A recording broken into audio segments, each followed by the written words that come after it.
What is going on, L&M family? I've got an OG baller that's got some real game, Mr. John St.Pierre. I actually got to hang out with him on his podcast with his co-host, and just some nuggets to kind of get you curious about Mr. John. He has co-founded and grown two companies to over 50 million with an M, $50 million in revenue, which is a lot of damn money. He's also a fellow author.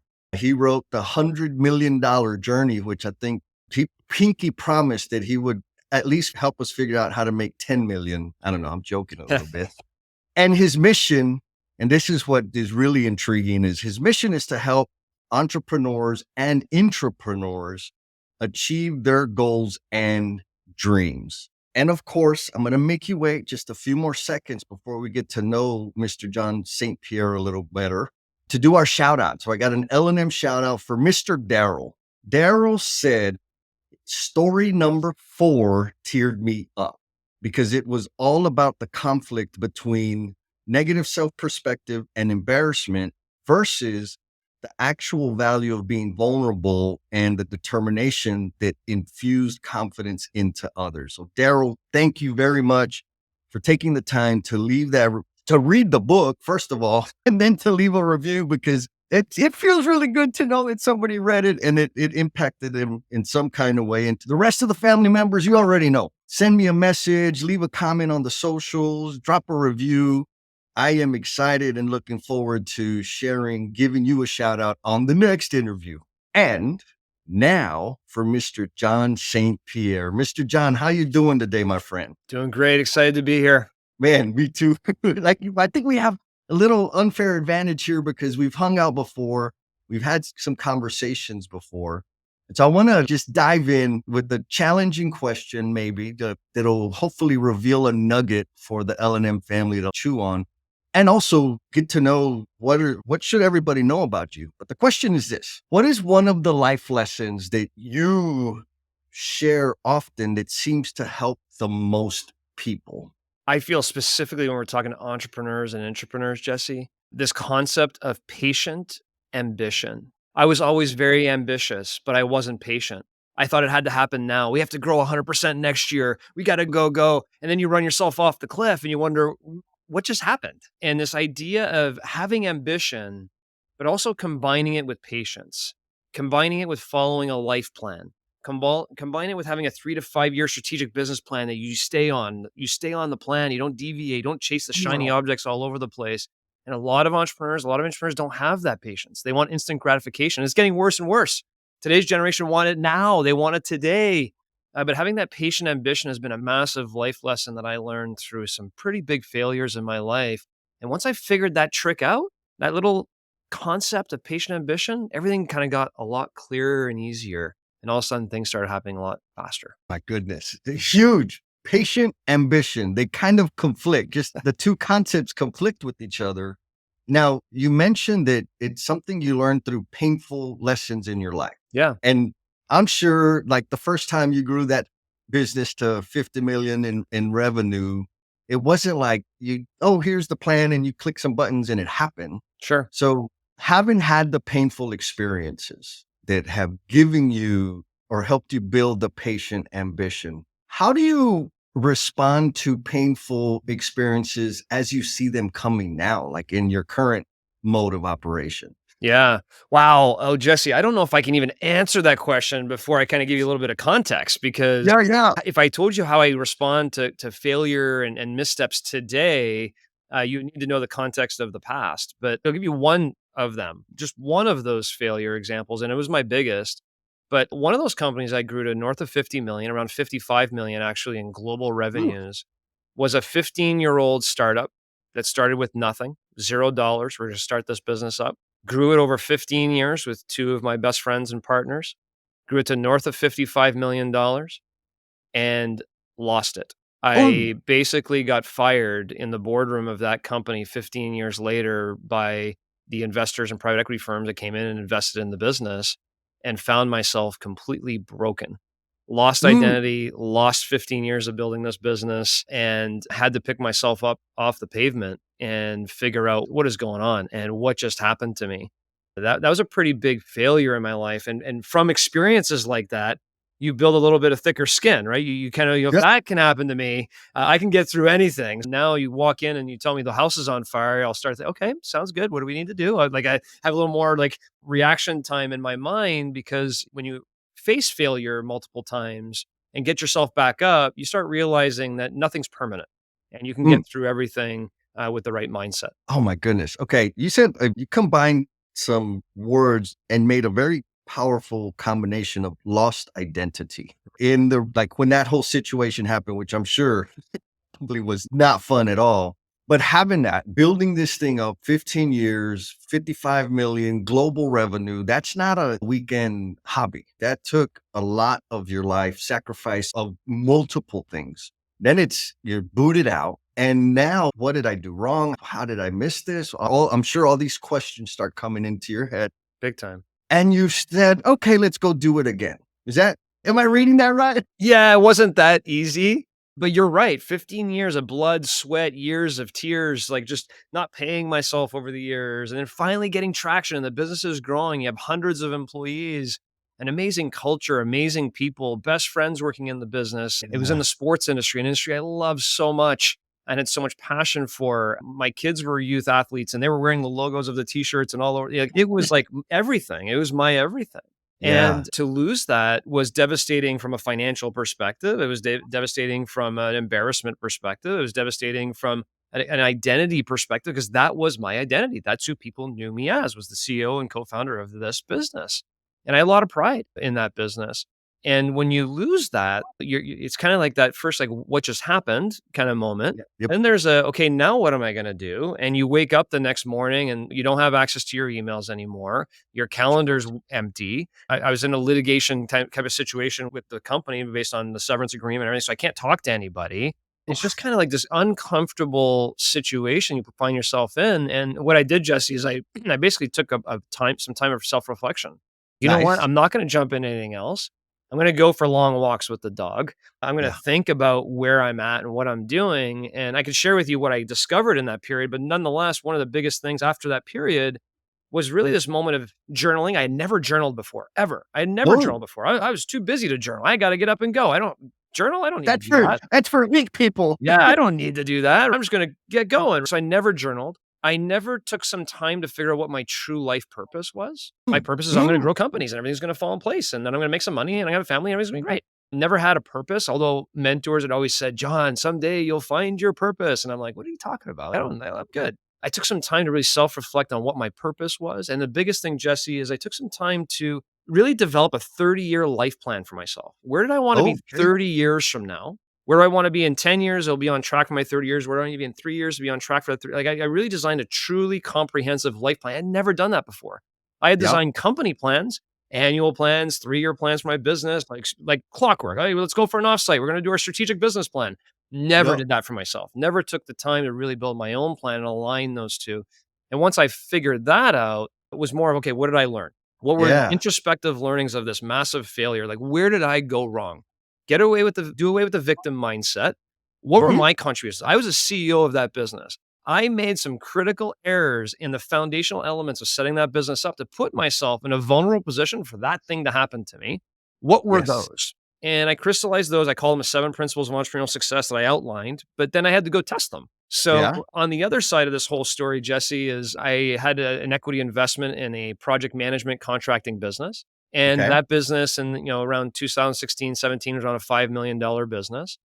And I took those principles with my partner there and said, well, let's apply these principles over here because I'm not done growing companies. I love Yeah. growing businesses. Let's go. Let's take this thing to 100 million. And we literally put together a 3 to 5 year business plan with that at the center, but applying the principles of success, not doing what I'd done there. Let's try this a new way. And Yep. in 2022, we successfully grew that company to north of $100 million the right Real. way. Yes. It's just I hear the right way. I hear you say growing it the right way. The way that translates in my head is in a sustainable way. Yeah. We're not running people ragged. We're not cutting throats. So you got to be prepared to go there, but that's not the best way to do it. I mean, please let me be clear. I've never built a $1 million business, much less a 50 or $100 million business. But I've spent a lot of time working with people and seeing teams grow and deteriorate. And the one of many things, but it's a powerful thing, is when people build systems, processes, thinking, mental models that are sustainable for the business and the people within the business, that produces an enhanced quality of life that translates into dollars and all kinds of beautiful things. Yeah. Now, and I'm assuming that this attaches to the book, the $100 million journey, the Yeah. 7 principles.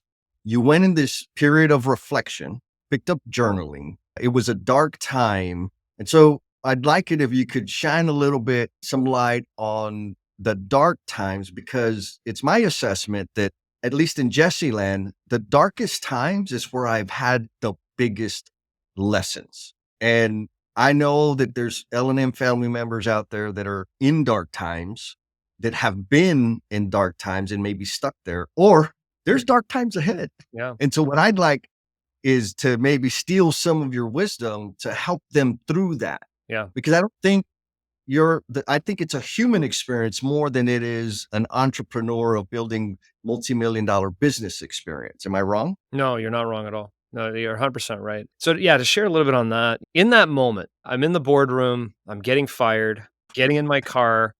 It was about 2 hours away, 2.5 hours away from my house. And obviously, the first call I make is to my wife. Hey, I'm not sure what just happened, but I just got fired. Driving home. And this is a wife that I don't know how other spouses are that are listening to this, but my wife's always right, literally always right.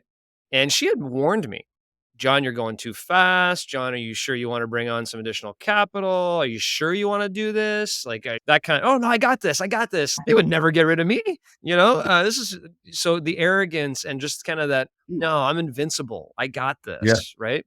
Oh, To come back home, and I could tell that she had just informed my 10 and 12-year-old what had just happened, and to give her a big hug and said, honey, I effed up. And that was my sign to her that, you were right. I went way too far over the skis and put myself in this position. And that was tough. That was really, really tough. But the one piece that really kept me in the moment, Jesse, was here's a 10 and 12-year-old, right? mhm. That no daddy had a bad day at work. Here's a wife who loved me, although she told me she had told me and warned me. She's there with me. I have my health. I was healthy. So nice family, healthy. This perspective starts coming in. Hey, Perspective. And it was like that helped me a lot, which is there's so many things going on in this world. People are in much worse situations than this currency. Yeah, although it's devastating, put it in perspective of everything. And I think sometimes people lose that element of perspective where their problem seems bigger than any other problem that's out there. And in this particular situation, it hurt a whole bunch of different areas, but I wanted to be strong for them. I needed to be right. strong for myself and look at, okay, what are all the positive things? What am I grateful for? Yeah. What are all these things that I have? And so I think being grateful for what I had, having perspective of my current situation.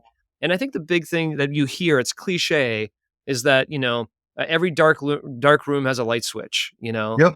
It's easier said than done because when you're in that dark room, you can't find it. You're looking.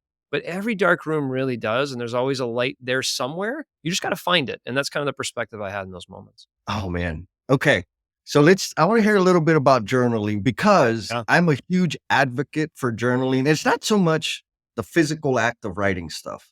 It's more about the behavior of introspection Yeah. and reflect. I, like you, was like, journaling, like, who got time to do that garbage? Now I've got an hour blocked out every day on my calendar. It says thinking time, Yeah. but it's me sitting down with my journal. I've got a fancy, super expensive Etch a Sketch. You remember the Etch a Sketch? Oh, yeah. So I got a Remarkable, which is Does it look like this? electronic, exactly like that. So I got one of those, and there's some days I'll sit and, man, I'm writing, I'm burning it up. Other days, I might write a few lines, but I'm thinking, right? I'm clarifying my thinking, looking at what I experienced yesterday or didn't, blah, blah, blah. I didn't start journaling an hour a day. My therapist challenged me to find 5 minutes in the next month to sit down and think. And I'm like, you create, like, all right, I'll do my best. That's where I began. Now I have this habit where it's a daily thing. And so what was that progression like for you in terms of picking up the habit of journaling and doing that introspection? Yeah. I think initially, Jesse, it was me trying to think through all the things that just happened. It was just a brain dump, no strategic. Anytime I'd want, I take a piece of paper out, I just start writing, like really not strategic, not really organized. And the magic of doing these conversations, right? Mhm. Rich Hoffman, my co-host for the Entrepreneurs United podcast, and I started, we're in our fifth season now. So we started doing this Nice. pretty shortly after this situation's going on. I'm saying, hey, let's do this podcast again. I want to sharpen my saw and work with entrepreneurs. And we're doing these conversations. And one of our guests, Dr. Julie Bell was her name. She said, Yep. everybody should start every day for 20 minutes with a blank sheet of paper, just a blank sheet Mm. of paper, just blank. And just whatever comes, just let it come. And I Yeah. committed in that session to Rich, who you've met. I said, Rich, I'm Yeah. gonna try that. I'm just gonna try. I'm gonna get a notepad and I'm gonna start with a blank sheet of paper. I'm gonna start. And out of that, Jesse, came this book. Out Mhm. of that came a process I identified for myself that every morning, through talking through other guests and saying we should start off every morning with what you were grateful for yesterday, what you're grateful for today. So then I started every day. I then changed my sheet of paper to start, okay, what am I grateful for yesterday? What am I grateful for today? And then my Yep. brain dump. And as I kept having more and more conversations, I started seeing more and more of a trend that some of the most successful people in the world journal every single day or night, one of the two, about Right. what had just taken place, what they captured, what they put together. And I started finding it magical. I was like, oh, this is really cool. And the amount of ideas that I came up with, just a blank sheet of paper where I just let my mind go wherever it was going to go, really sparked my creativity, really helped with my memory because I had stuff written down. I can go Mm. back. It's all here. I know where to find it. As with you, I got this remarkable pad. So the last few years are right here. I can go find anything. I can go find our podcast from a month ago that you had with me within seconds and say, oh yeah, Jesse, we talked about this, this, this. Like it just, for me, it just kind of brought everything together. I'll give you just one last piece. Somebody at one point, this is a book that I had read in the past, and they talked about what's Facebook's business model. And Facebook's business model is the elegant organization of information, is Okay. what they called it. Yep. And in our minds, we have all these input, millions of inputs that are just kind of coming in and out every single day in our reticular activating system. And that filter only takes in a certain amount of information. We can't take it Yep. all in, but there's millions of inputs that are just coming in to us or trying to hit us every single day. The ability to elegantly organize some of that is skating around in our minds on a piece of paper every day just Yeah. creates magic for me now. So 2 questions, or maybe observation and question. So one observation, it's funny, like getting prepped for our conversation today, I'm like, "Oh man, I gotta block out time. I gotta do like in my head." And then I sit down and outline, I'm like, "Oh, it wasn't as big when I actually sit Yeah. down and do the thing." Because I got my dry erase pad here, and when I have that stuff going on, once I put pen to paper or whatever, pad, stylus to pad, whatever the damn thing is now, it seems to settle all the static and all this the stuff that's it's not as big as I thought it was when I sit down, get it out of my head and look at it. It's like, oh, That's the it's elegant organization. Yeah, exactly. now as you were journaling, and I'm sure, I mean, you're entrepreneur, you've built many businesses, you've got, I'm sure your network is probably ultra power network. Did in terms of going from journaling to writing a book, was it like, okay, I'm going to write a book. Let me journal about it. What was that trajectory of getting fired, doing some soul searching, building a habit of journaling, writing a book? Yeah. Was it just that easy? No, I mean, I think part of the journaling process for me was trying to crystallize what did I do where did I mess up, right? And what do I want in my life? And what's my purpose? And what's my passion? And what do I want to do next? And like all these different thoughts. But in Yep. the introspective part of what did I learn as an entrepreneur in this experience, I started crystallizing, you know what? It's these 5 things. No, it's not these 5 things. I got 2 more. There it is. Oh, I got 10 now. No, these 2 are the same. So I started like just Yep. trying to bring it together, partly because Jesse, I never wanted to grow a company ever again and lose it. Never. To me, Yeah. if that was going to be a lesson, make it a lesson that I could really benefit from, right? I really didn't want to lose anything. The idea of writing a book, the book would have been half baked. The book would have been, here's what happened to me and here's what I learned, but there's no proof of concept. Yeah. That really wasn't quite there. But when I talked to my business partner about taking this other business and say, hey, let's really grow this thing. Let's go. But I'm only going to do it if we don't violate these learnings that I have, right? Let's go apply Got it. them. And as I started to see the company grow and I started seeing, we're going to do it. We're going to bring this company from 5 million to 100 million, applying these principles in full control of our business and doing it the right way. In my Yeah. mind, I got to tell this story. I got to go help entrepreneurs. I Yes. got to tell the story of the whole process, which in the book I talk a lot about the story. So it's a third about a story, a third about the learnings, and a third really the case study that goes along with it. Nice, nice. Okay, so you had an idea. Let me practice these things, these truths that you discover through a painful experience. Now let me go test them and then capture that story. And so I know that's ultra basic, simplified, but I really want to pull it out that way because we can all do that. It doesn't have to be a $1 billion business plan. It's the lessons. I really honestly, I don't know how to tease it out, but I get to coach and interact with a bunch of folks that want to do something different, right? They're in that transition phase of life, introspective. I got a great job. I like it. My situation's good, but there's something missing. And I feel like because I did this, there were a ton of really valuable lessons and transferable skills that I built as a result of doing life.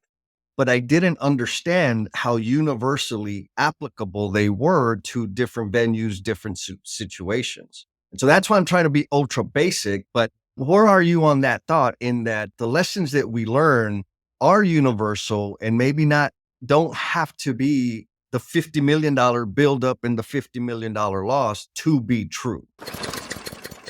Check it out, hometowners. So Primo, he's a little bit embarrassed about like asking for some backup, some esquina.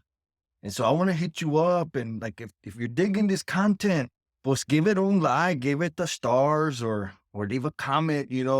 But if you really, really want to see Primo like get all chiflado, like for the reels, hit him up on the socials, Holmes. Like if you give him a comment in the socials and let him know what you thought about the thing, pues he's gonna light up. But only do it if you mean it, because yeah, you already know how Primo is. Se cree mucho el cabrón. So if you could do that, if you could leave a comment or a rating or the stars or whatever, that would be cool, man. 100%. I got a bunch of thoughts on that. First of all, the $100 million journey, which is the title of the book. If I told my publisher it was going to be the $1 million journey, they'd be like, that's not exciting enough. $10 million journey? Nah, that's not exciting. 100 million? Yeah, that sounds good. That's gonna sell, right? So the principles in this book apply to growing a $500,000 company Oh, to a $500 million company. They don't really change, right? So that's very important. But I want to address the point you talked about in terms of the transition, right? So put things in this perspective. When I got fired from that company, Jesse, that was my dream company. That was my ooh, dream role. If you asked me today, I could be the CEO of any company in the world. What company would you want to be the CEO? I'd be like, that company I lost. That would be my answer, right? So it was everything for me. So then you can't do that anymore. You got these mm-hmm, non-competes, you got these different, whatever. It's like, okay, now what am I going to do? Do I mm, go on LinkedIn and look for another job? And what industry? What do I want? What do I want to do? Like you start going through all these different thoughts. You're in this transitionary phase. The one yeah, thing hopefully your listeners could take from this that I executed upon and it worked wonders for me is in Jim Collins' book, Good to Great, he talks about the hedgehog concept. Are you yeah. familiar with that concept? Oh, yeah. It's Mm-hmm. these three circles, right? The Venn diagram where these three circles intersect. And I had once heard that's where success lives. If you can find the sweet spot in that Venn diagram in the middle of those three circles, that's success for you. And I've since been using that same Venn diagram with all the entrepreneurs and intrapreneurs that I coach, which is what are you most passionate about? Let's do a brainstorm. What are all the things you're most passionate about? What can you be the best in the world at? Let's brainstorm that. Maybe you're not the best in the world at it today, but you have enough passion in it and you're pretty good at it that you could be the best in the world at it. Let's brainstorm those things. And what can drive your economic engine? What can really make the finances work for you that you have what you're looking to get in your life, right? Let's brainstorm those ideas. And where those all come to the center is what you should be doing. That's where success lives. And I think way too many people live in one or two of those Yeah. circles and haven't found a way to live in all three. And once you live in all three, you're basically retired because you're doing life the way you want to do life. And you're waking up every morning excited, energized. You have the passion. You know you can be the best at it. You make it work for you economically. That is how you transition to something new, is really find that sweet spot. Yeah. Thank you for saying that so clearly. So dumb question. Sitting down and getting that list and find that sweet spot. Should somebody carve out like 15 to 30 minutes to like make that happen, or should they be ready for to invest a little more time? Yeah, I think it's more time. I mean, let's go back to journaling, right? You could spend an hour right now if you're listening to this, get a blank sheet of paper and fill that paper with the things you're the most passionate about. It doesn't matter. You write if it's your family, if it's this, if it's basketball, if it's carpentry, if it's ballet, doesn't matter, right? Write all the things you're most passionate about today. Tomorrow, grab your blank sheet of paper and go, what can I be the best at, right? And write all those things down. And then what can I make money doing? Write all those things down and then combine that list. I think it's a little bit more of a soul searching piece, right? Yeah. Because sometimes it's also good to do it with somebody like a Mhm. coach who could brainstorm with you. Wait a minute, Jesse, I thought you were good at the guitar. Like, why isn't that? Do you like the guitar? Oh, yeah, I'm passionate, but I can't make money doing it. It doesn't matter. We're still writing it down. Like, you have Right. to brainstorm these ideas out of your mind. But yeah, it takes a little bit longer than 20, 30 minutes, but it also is not that complex of a thing to do. And everybody can do it. Yeah. Yeah, yeah, yeah. Good. And I'm glad you said that because back to patient ambition, right? If I'm not patient with this process, I'm going to list 10 things. Okay, there's the answer. Let me go do that. And then spend a whole bunch of energy. And maybe I didn't invest the appropriate amount of time to get ultra clear on what that sweet spot is. And I love your recommendation to do it with a coach or somebody you trust so that they can challenge you and call you on it and really dig in deep on the thing. I was having a conversation with a really good friend of mine, colleague in the industry, and we were having this conversation about goals. And I have an issue. So maybe you could straighten my brain out a little bit. The way I view life or manage my ambition is I have a direction, right? I am on a path to share my gifts and talents, to introduce people to the promise they are intended to be. And provided that I am sharing my gifts and talents in service to others, I'm winning. I'm on the path, Yes. right? Like that's my method of thinking through selection, saying yes, saying no, all of that.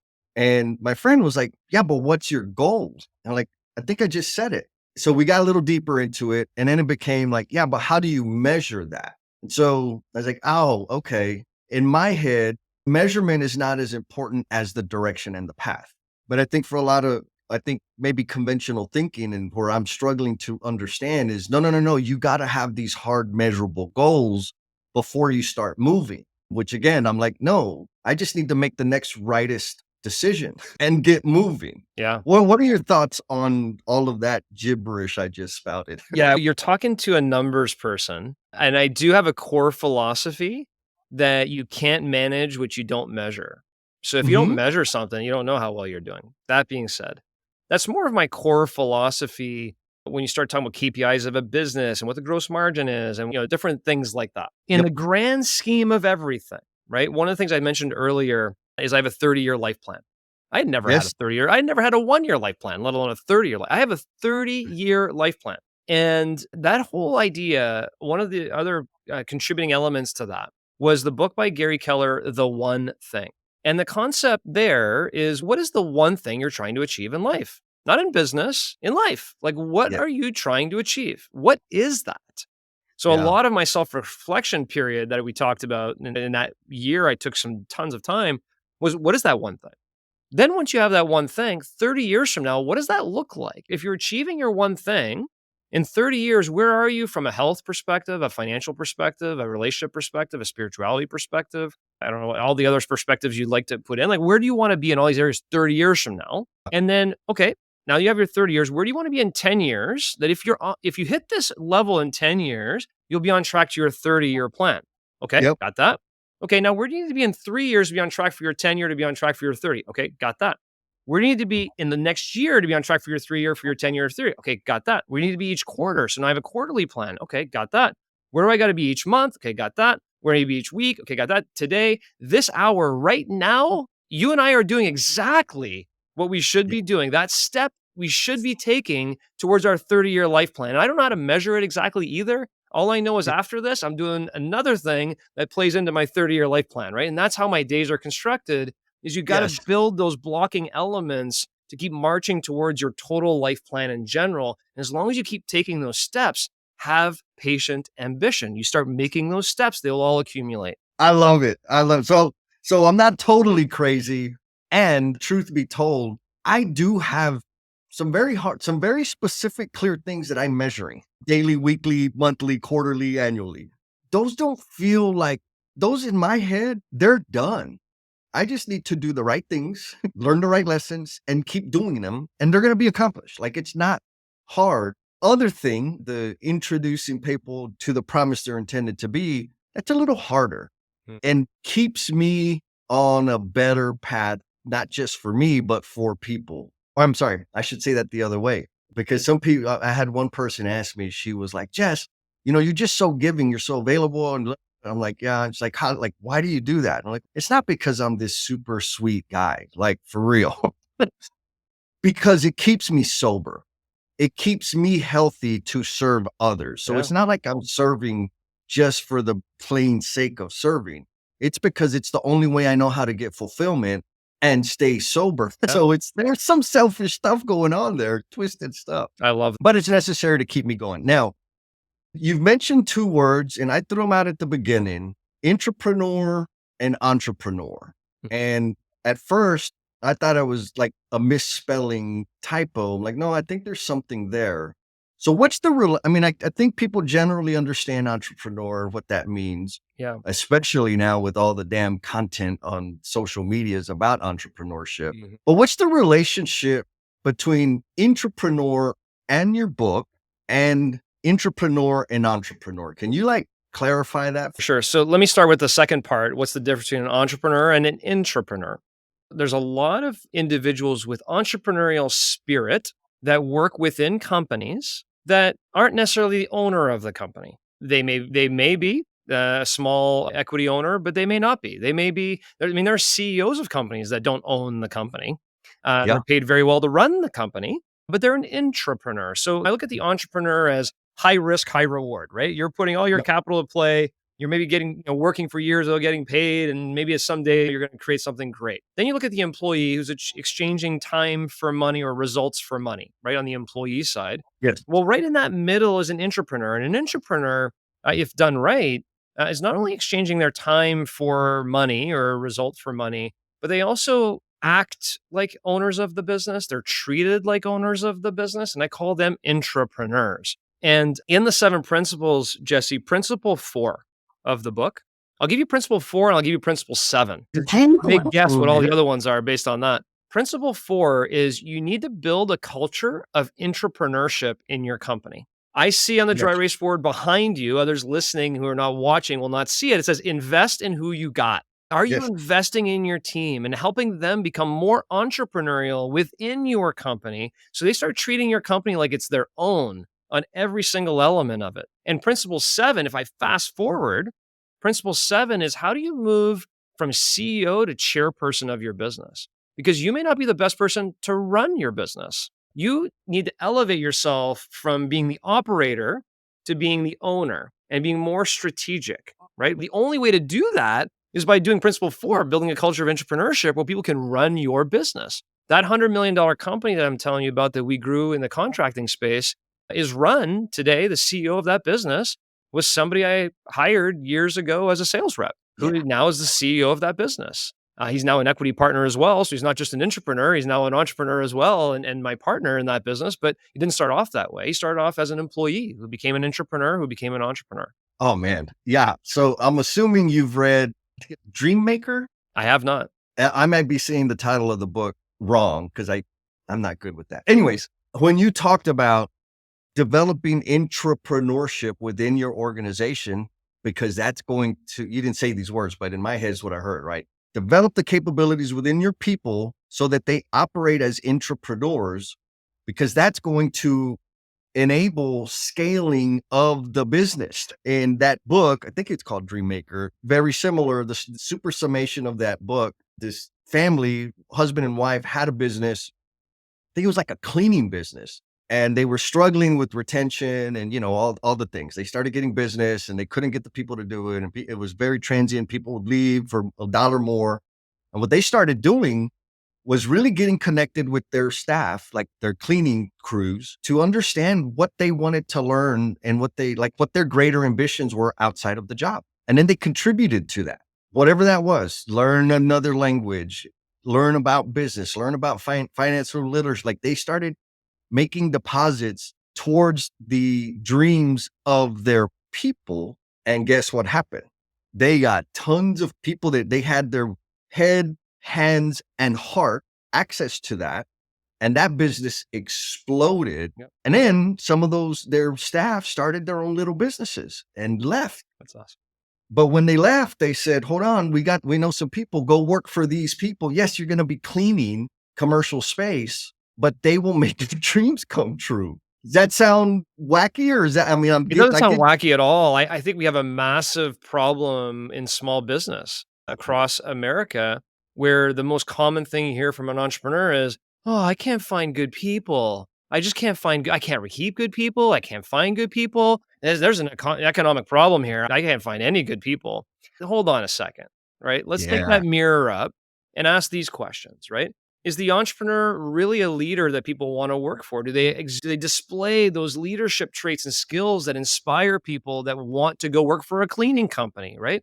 Do they Yep. have those skills? Number two, do they create the right environment for Yep. entrepreneurs to grow within? Because a lot of environments aren't built for proper and entrepreneurship development, let's call it, right? People are stuck in a desk over there and they clock in and clock out. They're micromanaged. It's not set up for the right environment, right? Do they have the right situational leadership ability to Mm. train their team depending on where they are and keep developing them along the pathway?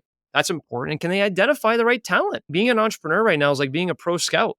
You got to be walking around going, I'm looking for talent. Like, where's the talent? You got to be able to identify in your business the people that can do more and need to be elevated and given the opportunities to prove themselves. And you need to be able to identify talent in prospecting and interviewing. You be able to identify talent when you're at the restaurant, you see somebody doing something special. That's the type of person I want working in my business, right? You got to be able to identify talent. So I think a lot of entrepreneurs are so busy running their businesses. They're in the trenches, they're shoveling the dirt, they're doing it, they're rolling up their sleeves. And then the idea is, well, I can't find good people.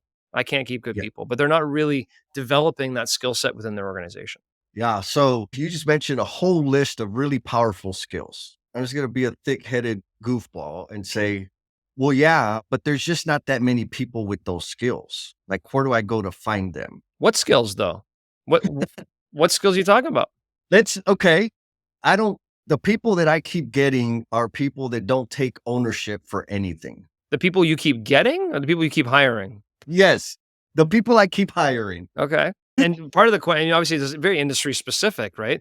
But Right. how are you prospecting? Going back to this path of least resistance, I put an ad in the newspaper and these people showed up and I hired the best person of them, but they're not willing to take ownership is a lot different than are you prospecting people? Do Yeah. you have the right interviewing process? Are you running a caliper style, like predictive index tests on people as they're coming through to see what their attributes are before Yeah. going through the interview process, right? Like, how are you training them when they first come on, and how do you motivate them, and how are you paying them? Are you like? There's so many different elements of it, but the Yep. netting result ultimately, and this is why I agree with you. I hear it over and over again. Is well, I just can't. All the good people, they just don't come work here. They work over there. There's a lot of symptoms as to why that may be happening. Yeah, that's a very polite way to say that. There's a lot of symptoms. I would say this is a you thing Yeah. instead of saying there's a lot of symptoms. But It definitely is them as the owner of the business. They got to set up the right environment. They got to set up. yeah, But I guess I bring back the problem in their defense. Cash is tight. I got to make sure our production's on schedule. I got to do this. I got to do that. Now we got a problem over here. Now this, like, the entrepreneurs run themselves crazy, right? They're working 80 yeah, hours a week, fully stressed out, trying to figure out how to do this whole thing. And you're telling them, hey, you got to hire better people. Yeah, easier right. said than done, Jesse. What am I supposed to do now? Like, it's not easy. It absolutely is not easy. But until you figure it out, until you create that culture of entrepreneurship in your business, you're Mm, never going to be able to grow the business of your dreams. You're going to be stuck in your business. You'll never get to principle 5, 6, and 7 in the book. You're going to stop at principle 4. As a matter of fact, may go backwards the other yeah. way. And you end up really in the depths of the messy middle trying to grow your business where it's 2 steps forward, 3 steps back, 1 step forward, 2 steps back, and you can't ever get through. So a couple of things I'm hearing is one, you got to kind of be prepared, not kind of, you got to be prepared to develop the appropriate skills for entrepreneurship within your organization. And there's value in understanding how to scout, recruit, and hire folks with that skill set, or at least some indicators or attributes that can be built upon once they walk through the door.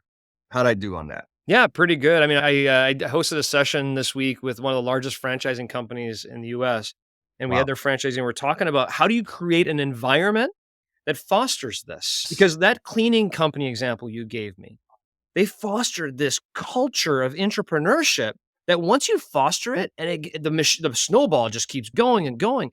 That sports company I mentioned to you before that we lost, right? We had never run an ad to hire somebody ever. Like we were getting Ah, people coming to want to work for our business because of the word of mouth of people already in the business going, this is the best company ever. We got to work here, right? That's the cult. And once you get that, it starts going and starts rolling. And it takes hard work to do that. But think about the whole environment, how your incentive programs are built, how you're patting mm, people on the back and thanking them for what you do. Do you have a company picnic? Or just like all the think about the whole environment where people want to be, but then are you providing proper rewards? Are you giving people an opportunity to run a P&L of your divisions? Hey, I trust you. Go see how you do it. Are you training them on the financials of the business and showing them, hey, here, transparency. Like, here's how we do on a job. Here's how we make our gross margin. Here's how this works. Now go take this job and show me what you can do. Are you allowing people to fail and say, that's okay, no mm. problem. That you learned. Okay, let's take the next one. Are you creating that environment where you're training entrepreneurs within your business? Or are you trying to train your employees to generate more Yeah. for you? It's an environment question. Yeah. It can be the system. It's a system that can be designed, right? I kind of default to the thinking of whatever I'm experiencing right now, and then especially when I don't like it, my system is perfectly designed to produce it. It's not an accident. And so when I think of things in those terms, I don't like the results or the outcomes that I'm experiencing. I need to evaluate my system because I can tweak the system much faster, or rather in a more sustainable way, then I can go and change the world and make everybody a better employee. I couldn't Yep. agree with you more on that. Now, you said something that I 100% agree with. I have a way of going about it, but I'd like to get some insight on your thoughts because you're coaching people in helping companies, entrepreneurs grow their businesses in terms of celebrating problems and making it okay to experiment. And I'm using experiment instead of fail because that's how it works in my brain. What do you suggest people, or what are some of the most common roadblocks that you see that are easy if people just shifted their thinking a little bit? I love the word fail now, Yeah. and I wish I could give her appropriate credit, but we had a guest on our podcast. Her name was Erin. I'm trying to remember the last name now, but I'll have to look it up and get it to you. She has a company called Fail Yeah. Fail Yeah. Okay. And here's the problem we have, and she articulated this to me. I'm like, "Oh my gosh, you're so right. You're so right." What happens is when somebody fails within a business, something doesn't go right. They take it and they try and shove it under the rug because Yes. they don't want to be exposed. They don't want anybody to find out. They're embarrassed. They don't want to get fired. Whatever the situation may be, we live in that culture. Think about a CEO reporting their finances, even a public company. When they report their finances, they're not like, yeah, here's where we really screwed up this month. They're actually shoving that under the rug and they're showing you all the beautiful graphs that actually go the right direction. They don't go with the ones that don't. And so we have this culture in small business where it's not okay to fail. And the businesses that create a culture, and what she was talking about in this fail yeah culture, she goes into companies and every month you got to bring in a storyboard of something you failed at. Ooh, like that's And a requirement. it's a I like requirement, and yeah. the largest failures get the most rewarded from the perspective of, "We tried to do this and massively," and they make fun of each other here, or themselves, I should say. "We did this, and look, oh my gosh, like, here's what happened. It didn't work." And they actually, recognize within the organization the vulnerability and the power of being open and transparent because they can articulate how this didn't work. Somebody else learns from it. They make sure they don't repeat it. All these other things start happening, and there's less of a culture of hiding things. It's more of a culture of transparency and being okay and accepting the fact that no one's perfect and no one's ever going to do it all the time and recognizing that. So I think it's a big thing in small business is to allow people to fail. And especially if you're trying to build a culture of entrepreneurship, give someone a responsibility to go do something and let them know, hey, I want you to succeed doing this, but this is a learning opportunity for you. And when they come back, go, yeah, it didn't really work and we lost a little bit of money on this job or whatever happened, go through it with them, train them, teach them, pat them on the Yeah. back. Say, okay, you ready to take one again? Let's go. You could do it this time and walk them through it again. 100%. I think the way I look at those failure points, like my own personal failures, I'm having fun and I can learn. And I got a great network of my advisory council. They really help me polish up and tune up on the regular. And like when I'm supporting teams and helping people, the way I look at failure is the failure point is the venue for growth and coaching. Big time. Right. And so hiding it or polishing that turd and sprinkling glitter on it doesn't help anybody, doesn't help you because I think things are fine. It doesn't help me because I'm going to go tell my boss and I'm going to do my polishing, right? Things are fine. And by the time you can't hide it, when we run out of runway to polish and glitter up turds, it's too late to do anything about it. And so surfacing problems early is a good thing because one, we can accelerate the learning. We can close that feedback loop. Two, you signal and get the resources you need to be successful so that it doesn't have a dramatic impact on the business and the health and wellness of the individual. Because I know every time I polish something up, I was not feeling good about it, but I didn't want to get yelled at, right? Yeah. I didn't want to have that negative consequence, if you will. And so I've heard two sayings that I repeat often around this failure idea. And it's bad news early is good news. And the other one I heard is bad news does not get better with age. True that. And so if we as leaders building a business or hell, raising kids, the way we respond and react to bad news is going to condition people to behave in an entrepreneurial way or not. What do you think about that? No, I talk about kids or even your team, right?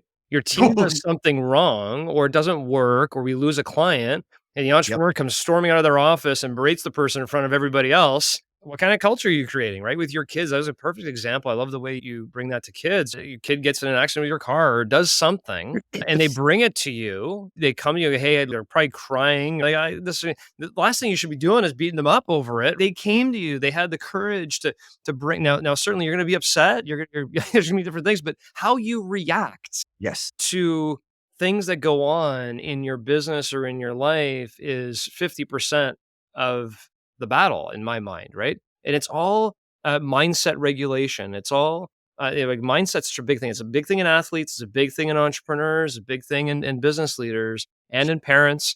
Like the ability to regulate your mood and understand when and how, having that emotional intelligence to know when and how to best use your emotions and your energy to develop future long-term benefit, not just Yeah. the instant situation, is a very hard skill to attain.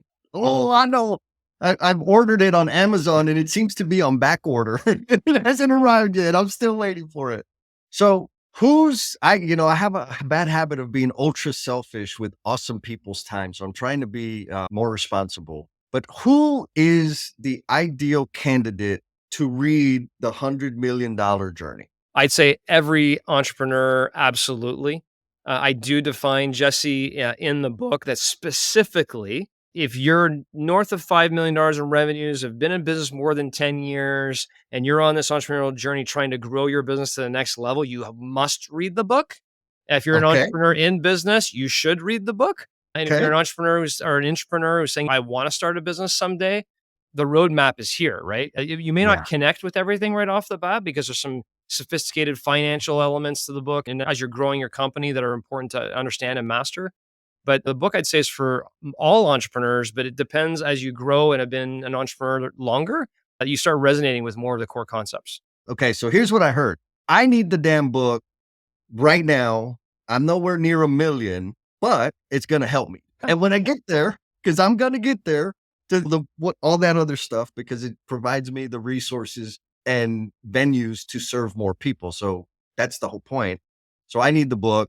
And if you have an entrepreneurial spirit, get the book. I'm assuming it's on Amazon and you got a website for people to find it at. Yeah, exactly. You can find it on Amazon. It's also at 100mjourney.com. So 100M is in million, journey.com. All the information's on there as well as a free workbook that people can go download. It kind of has a questionnaire in there and some financial instruments to help you with your business. Beautiful, beautiful. All right. So get the book, guys, because I'm going to get it. I should have gotten it before we had this call, but I'm a slacker. So here's the fun question. And I'm excited because you mentioned you have a 30-year plan, and it's probably extended since then. You've accumulated a wealth of knowledge and experience, not just in business, but in life as a human being. And so, what is the promise you are intended to be? The promise that I'm intended to be to others or to me? Let's start with others. Okay. So, not dissimilar to yours, but very closely. I want to be the guide to help people achieve their dreams without falling off the cliff like I did. And Mm, it's more geared towards entrepreneurs in that vein, but I do a lot of work with athletes, do a lot of work with parents and other areas that aren't entrepreneurs. But yeah, helping people achieve their dreams the right way with patient ambition is really my life's purpose. nice. I love it. And how about to you? Yeah, my life plan is to maximize all of life's offerings, and then in all these different categories, right? How am I going to do that? Whether it be in my career, as I just mentioned, that's kind of one big thing for me with my health, with my wealth, with my relationships, my spirituality, with my family, and all these different areas. How am I going to maximize life's offerings? Because we're here for a short time, although it's being elongated a little bit, right? There's gonna be some maybe some additional life and health span with all these technologies coming out, but we gotta maximize it. We gotta maximize every day, every week, every month, and get the most of this thing called life. Oh man, amazing. I knew it was going to be deep, so I appreciate you for that. Anybody want to shout out? If I have to shout anybody out, Jesse, I'm gonna shout out Rich Hoffman, right? My co-host with Entrepreneurs United podcast, because you had a chance to meet with him. And he's just been a 25-year long business relationship, friendship that's been there along my entire journey. And I'm so grateful to host the Entrepreneurs United podcast with him every single week. I'd encourage Yeah. people to check that out as well for entrepreneurs. They want to take a look at that. Definitely give him a shout out. Dang, you stuck around all the way to the end. And I hope the reason you stuck it like all the way through was because you were getting a lot of value out of the conversation. I always give at least one, most of the time, a handful of good nuggets, good ideas, good perspectives that I can take and apply into my life going forward. That's the whole point. I want to share that with you guys and also highlight the amazing people that they are. And I want to end this by saying, if you feel like you've been living out a script that was written for somebody else, and you feel like you're in the wrong skin, I know that life. And all I did was numb myself to make it through to another day, which if you're there, you know how hopeless that feels. I want to recommend that you check out Becoming the Promise You Are Intended to Be. The stories in this book will help you know that you're not alone. They're my personal stories, like the real stuff that I went through, and I'm sharing them because it helps keep me sober. It helps me contribute my gifts and my talents in service to others. It helps me turn my failures, my shame, my embarrassment into something useful and positive. So check it out. Be kind to yourself, be cool, and we'll talk at you next time. Peace.